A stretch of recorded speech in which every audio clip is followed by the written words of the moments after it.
Today we are honouring the life of Andrew Carnegie, the world-famous philanthropist, the Scottish figure who many call the world's most generous man. Here in Dunfermline, what better way to start than at the cottage in which he was born? Andrew Carnegie, once the richest man on earth, a man whose generosity touched the world and made him one of Scotland's most beloved icons. In the run-up to the 179th anniversary of his birth, we pay our respects to one of Scotland's national treasures.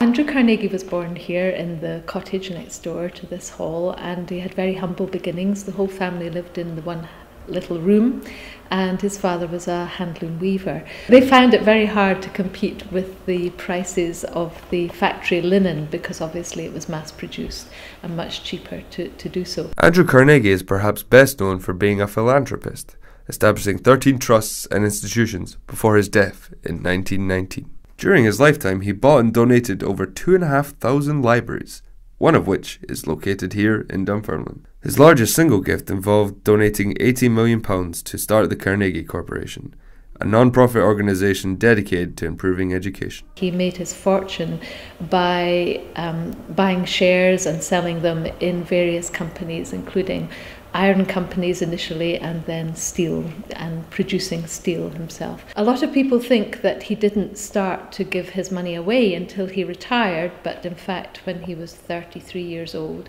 he wrote a memo to himself which was that he was going to retire soon when he was 35 and start giving his money for good causes, philanthropy.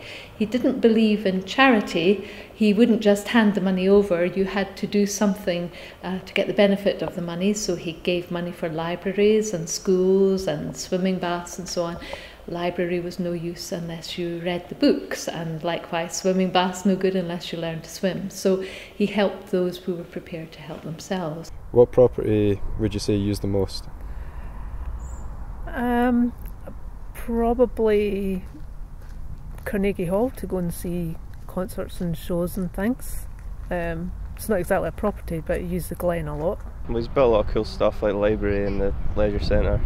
Definitely the Glen, though the leisure centre is also a huge plus. So it was quite a legacy. It's quite unbelievable that he had the foresight to do that way back in the early 1900s. So it's quite an amazing man.